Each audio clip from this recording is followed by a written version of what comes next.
আসসালামু আলাইকুম রহমতুল্লাহি ওবরকাতুহু। সম্মানিত দর্শক, ইরান এবং আমেরিকার যে যুদ্ধ, সেই যুদ্ধ ক্রমশ ভয়াবহ আকার ধারণ করছে। যুদ্ধ শুরুটা যেভাবে হয়েছিল, তাতে করে সারা দুনিয়ার মানুষ ভেবেছিল যে হয়তো ২৪ ঘন্টার মধ্যে যুদ্ধ খেলা শেষ হয়ে যাবে। ইরানের সর্বোচ্চ ধর্মীয় নেতা সপরিবারে নিহত হয়েছেন, তার সঙ্গে প্রায় ৪০ জন ঊর্ধ্বতন শীর্ষ জেনারেল, যারা কিনা এই যুদ্ধ পরিচালনার জন্য কে পার্সন হিসেবে পশ্চিমা দুনিয়ার নিকট তারা পরিচিত ছিলেন। তো এরকম একটি বৈঠক, গুরুত্বপূর্ণ একটা বৈঠক যখন তারা সর্বোচ্চ ধর্মীয় নেতার সঙ্গে তার অফিসে করছিলেন, ঠিক সেই সময়টাতে দূরপাল্লার ক্ষেপণাস্ত্র দিয়ে নিখুঁতভাবে টার্গেটে আঘাত হানে ইসরায়েল, এবং সেই আঘাতে সবাই ঘটনাস্থলে নিহত হন। শুধুমাত্র ইমাম খামেনির স্ত্রী, তিনি গুরুতর আহত হন এবং আহত হওয়ার পর কয়েকদিন পর তিনিও মারা যান।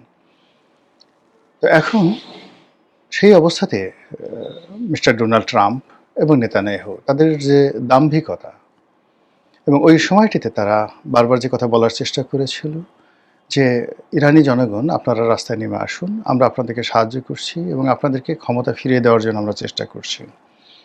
এরপর আরও অনেক কিছু, এবং তাদের যে বডি ল্যাঙ্গুয়েজ, তারা নিজেরা তো বলেছে, তার সঙ্গে সঙ্গে আবার নিজেরাই নিজেদের যে ভাষণ, সেটা এআই দিয়ে তৈরি করে এটাকে আরও সার্কাস্টিক করে সারা বিশ্ববাসীর কাছে প্রচার করেছে। কিন্তু যুদ্ধের দ্বিতীয় দিন এবং তৃতীয় দিনে এমন কিছু ঘটনা ঘটেছে যা কিনা নেতানিয়াহুকে রীতিমতো পাগল বানিয়ে ফেলছে, এবং সারা দুনিয়াতে একটি গুজব ছড়িয়ে পড়েছে যে নেতানিয়াহু আহত হয়েছেন, কেউ বলছেন নিহত হয়েছেন, কেউ বলছেন তিনি জার্মানিতে পালিয়ে গেছেন। কিন্তু ৩ দিন পরে এখন নেতানিয়াহুর কোনো স্পষ্ট বক্তব্য আমরা দেখতে পাচ্ছি না। যে সকল ভিডিও ফুটেজ আমরা ইসরায়েলের দেখতে পাচ্ছি, তাতে স্পষ্ট বোঝা যাচ্ছে যে ইসরায়েলের আকাশ প্রতিরক্ষা ব্যবস্থা, যেটা তারা আয়রন ডোম দিয়ে তৈরি করে করেছিল, সেই আকাশ প্রতিরক্ষা ব্যবস্থা সম্পূর্ণ ভেঙে পড়েছে। এখন ইরানের যে ব্যালিস্টিক মিসাইলগুলো অনায়াসে কেবলমাত্র ইসরায়েলের আকাশ নয়, ইসরায়েল এবং ইরানের মধ্যবর্তী যে সকল দেশ রয়েছে, সে সকল দেশেও কিন্তু আমেরিকা এবং ইসরায়েল যৌথভাবে তারা আকাশ প্রতিরক্ষা ব্যবস্থা গড়ে তুলেছিল। যেমন সংযুক্ত আরব আমিরাত, কাতার, জর্ডান, সিরিয়া। তো এই সকল দেশে তারা যে আকাশ প্রতিরক্ষা ব্যবস্থা গড়ে তুলেছিল নিজেদের দেশকে নিরাপদ রাখার জন্য, সেই ব্যবস্থাও তছনছ করে দিয়েছে ইরান। এখন ইরানের যে ক্ষেপণাস্ত্র, এটি মধ্যপ্রাচ্যের আকাশে রীতিমতো তাণ্ডব সৃষ্টি করছে।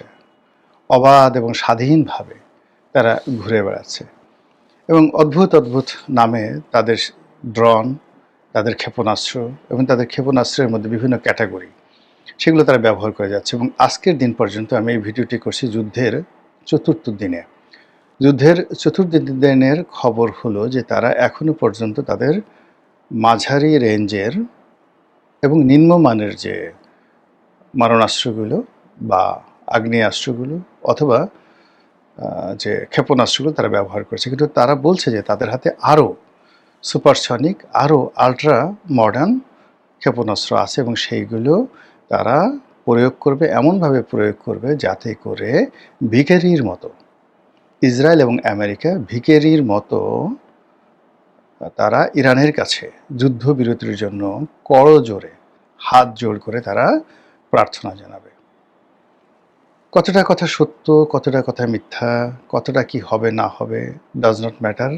আবার এদিকে আমেরিকার পক্ষ, আমেরিকা যেহেতু বিশ্বের এখন ১ নম্বর পরাশক্তি, তার সঙ্গে সঙ্গে ইসরায়েলের যে সামরিক কৌশলতা, তাদের সক্ষমতা, এটি মধ্যপ্রাচ্যের মধ্যে ১ নম্বর।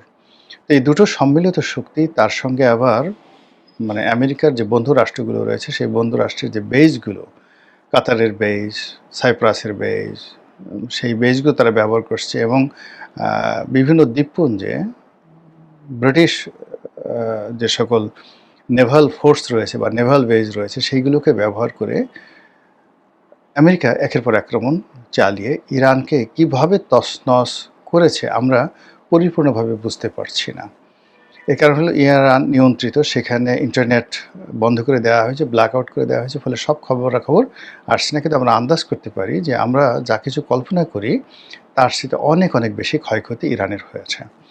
তো এই অবস্থাতে যুদ্ধের পরিণতি কী? ইরান কি আত্মসমর্পণ করবে? ইরান কি আমেরিকা ইরাকের মতো দখল করবে? ইরান কি সেই লিবিয়ার পরিণতি ভোগ করবে গাদ্দাফির মৃত্যুর পরে? Not like that. ইরান তার যে পর্বতমালা রয়েছে, ইরানের চারিদিকে ঘিরে যে পর্বতমালা রয়েছে এবং সেখানে যে সকল মরুভূমি রয়েছে, মরুভূমির সঙ্গে সঙ্গে বরফ আচ্ছাদিত যে সকল অঞ্চল রয়েছে, এই অঞ্চল প্রাকৃতিকভাবে ইরানকে দুর্ভেদ্য করে তুলেছে। ফলে পৃথিবীর তাবৎ শক্তি দিয়ে এয়ার স্ট্রাইক করে আমেরিকা এখানকার যত স্থাপনা এগুলো নষ্ট করতে পারবে। এমনকি পারমাণবিক বোমা নিক্ষেপ করে এখানের বহু মানুষকে তারা মেরে ফেলতে পারবে, সভ্যতার চাকা মানে উল্টো দিকে ঘুরিয়ে দিতে পারবে। কিন্তু স্থল অভিযান করে, মানে এখানে স্থল অভিযান করতে হলে অ্যাটলিস্ট 10 লাখ সৈন্যের উপস্থিতি লাগবে। কিন্তু এই 10 লাখ সৈন্য নিয়ে তারা সেই ইরান দখল করবে, তাদের পাপেট সরকার বসাবে বা নিজেরা সেখানে কর্তৃত্ব প্রতিষ্ঠা করবে, এটা শুয়ের পেছন দিয়ে উট ঢোকার মতো ঘটনা। এর কারণ হলো এই জাতিটির 2500 বছরের সুনির্দিষ্ট ইতিহাস আছে। এই 2500 বছর ধরে তারা পৃথিবী শাসন করছে। আর তারও আগে তাদের ইতিহাসে রয়েছে আরও 2500 বছর, মোট 5000 বছরের লিখিত ইতিহাস আছে। যে ইতিহাসে ইরান প্রথমে একটি স্বাধীন সার্বভৌম রাষ্ট্র ছিল 2500 বছর, আর পরবর্তীতে তারা আরও 2500 বছর ধরে, ধরুন সম্রাট সেই যে সাইরাস দ্য গ্রেট, তার জমানা থেকে আজ অবধি বলতে গেলে কখনো পৃথিবী শাসন করেছে, কখনো মধ্যপ্রাচ্য শাসন করেছে, কখনো সারা পৃথিবীকে ভয় দেখেছে। এভাবেই গত 2500 বছর ধরে তাদের রাজনীতি, তাদের যে হিউম্যান বডি, মাইন্ড সব কিছু ওইভাবেই গঠিত হয়েছে। তাদের যে সার্ভাইভাল পাওয়ার, এই পাওয়ারের কাছে অটোম্যানরা পরাজিত হয়েছে, চেঙ্গিস খানের বংশধর হালাকু খান পরাজিত হয়েছে, আলেকজান্ডার পরাজিত হয়েছে। আলেকজান্ডার বিজয়ী হয়েছিল, কিন্তু তিনি সাস্টেন করতে পারেন নাই। 3 বছর 3.5 বছর সেখানে ঘোরাফেরা করে পরে রীতিমতো পাগল হয়ে মিশরে চলে এসেছেন। আবার মিশর থেকে তিনি সেই ওখানে যে অপমান হয়েছেন সেই অপমানটা ভোলার জন্য আবার এই যে এখন যে ইসরায়েল যে জায়গাটি আছে, ইসরায়েলটাও তিনি দখল করে ফেলেছিলেন।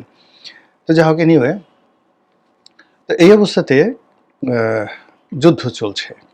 কিন্তু আমরা যেটা দেখতে পাচ্ছি বাংলাদেশের সামাজিক মাধ্যমে, গণমাধ্যমে, এমনকি আমেরিকান যে গণমাধ্যমে, সেটা হলো ইরান ছাড় দিচ্ছে না, ইরান হতাশ হচ্ছে না, ইরানের চেইন অফ কমান্ড ভাঙেনি, বরং পুরনো নেতৃত্বের জায়গাতে যে নতুন নেতৃত্ব এসছে, এই নতুন নেতৃত্ব আরও দৃঢ়, আরও কৌশলী, আরও সাহসী এবং টেকনিক্যালি সাউন্ড। আগের যে নেতৃত্ব ছিল ইমাম খামেনির নেতৃত্বে, তারা ধীর স্থির ছিলেন এবং তারা আমেরিকার সঙ্গে, পশ্চিমাদের সঙ্গে একটা নেগোসিয়েশন করার, যাকে বলা হয় চিন্তাভাবনা, সবসময় রেখে, বিকল্প রেখে তারপর তারা অন্য কথা চিন্তা করতেন।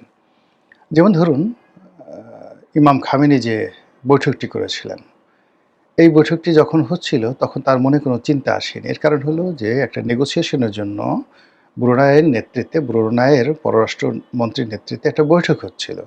সেখানে সব আলাপ আলোচনা ইতিবাচক হচ্ছিল এবং এই আলাপ আলোচনাকে চলমান রেখে আমেরিকা এবং ইসরায়েল মুনাফিকি করে, বেইমানি করে, বিশ্বাসঘাতকতা করে একেবারে অতর্কিত হামলা চালিয়ে এই দুর্ঘটনাটা ঘটায়। তো নতুন যে প্রজন্ম আসছে, তারা সেই পুরনো নেতৃত্বের মতো এতটা আলাভোলা নয়, এতটা সহজ সরল নয়। যেমন ইমাম খোমেনি সাহেব, তিনি যখন শিশুদের সঙ্গে তেলাওয়াতে বসতেন, সারাক্ষণ শুধু তেলাওয়াত শুনতেন। তিনি যখন নামাজে দাঁড়াতেন, সারাক্ষণ শুধু নামাজই পড়তেন। তো তিনি যখন সেই অভ্যাগতদের সঙ্গে আলাপ আলোচনা করতেন, সারাক্ষণ তাকে নিয়ে ব্যস্ত থাকতেন। অর্থাৎ অনেকটা আধ্যাত্মিক টাইপের মানুষ, বাউল টাইপের মানুষ। যখন যে পরিবেশ, সেই পরিবেশে নিজেকে বিলিয়ে দিতেন। কিন্তু নতুনরা সেরকম না, তারা পার সেকেন্ডকে ন্যানো সেকেন্ড বানিয়ে তারপরে তারা চিন্তা করছে কি হবে না হবে। এবং এই গত 4 দিনে এই নতুন নেতৃত্ব যেভাবে যুদ্ধ পরিচালনা করছে, তাতে করে আমেরিকা এবং ইসরায়েলের মধ্যে কান্নার রোল পড়ে গেছে। পুরো মধ্যপ্রাচ্যে হাহাকার তৈরি হয়েছে এবং সমস্ত মধ্যপ্রাচ্যে আমেরিকার যারা বন্ধু রাষ্ট্র রয়েছে তারা বলার চেষ্টা করছে এবং বলে ফেলছে যে আমাদের ভূমি ব্যবহার করে কোনো মার্কিন যুদ্ধ বিমান রিফুয়েলিং করতে পারবে না, এখান থেকে তাদের সামরিক ঘাঁটি ব্যবহার করে কোনো আক্রমণ পরিচালনা করা যাবে না। এবং ইতিমধ্যে স্পেন সরাসরি নিষেধ করে দিয়েছে আমেরিকাকে। এবং স্পেন শুধু তাই না, স্পেনকে আমেরিকা বলেছে যে আমরা তোমাদের বিরুদ্ধে বাণিজ্য নিষেধাজ্ঞা দেব। স্পেন বলেছে দাও, তোমাদের যা ইচ্ছা তাই দাও, তোমাদের বাণিজ্য নিষেধাজ্ঞা মোকাবেলা করে কিভাবে চলতে হয় ওটা আমাদের জানা আছে। আর এই যুদ্ধের যে এই যে মোড় পরিবর্তন করে ফেলেছে নতুন নেতৃত্ব, তারা ঠিক মরিয়া হয়ে মরণ কামড় দিয়ে মধ্যপ্রাচ্যে আমেরিকার যে সকল দালাল রয়েছে, দালাল রাষ্ট্র রয়েছে, তাদের বিত্তবিলাস ভবন রয়েছে, প্রাসাদ এবং হর্মরাজি রয়েছে, সব জায়গাতে পাগলের মতো তারা আক্রমণ করে যাচ্ছে, তছনছ করে ফেলছে। এবং এভাবে যদি চলতে থাকে, আগামী 1 সপ্তাহ যদি এভাবে চলতে থাকে, দুবাই থাকবে না, শারজা থাকবে না, আবুধাবি থাকবে না, রিয়াদের দাপট থাকবে না। এমনকি ইরান যেটা বলছে যে আমরা যদি জানি যে ডোনাল্ড ট্রাম্পকে বাদশাহ সালমানের পুত্র মোহাম্মদ বিন সালমান যুবরাজ তিনি প্ররোচিত করে ইরান আক্রমণ করতে বাধ্য করেছেন, তাহলে ওর কলিজা আমরা খেয়ে ফেলব। Can you imagine? এবং ইতিমধ্যে রিয়াদ মানে সৌদি আরবের রাজধানী রিয়াদে হামলা হয়েছে। ইরানের আক্রমণে সৌদি আরবের সবচেয়ে বড় তেল ক্ষেত্র, একমাত্র রাষ্ট্রীয় তেল ক্ষেত্র সৌদি আরামকো কোম্পানিতে হামলা হয়েছে, দাউ দাউ করে জ্বলছে সমস্ত প্রোডাকশন, সেখানে তেলের যত প্রোডাকশন সব বন্ধ রয়েছে।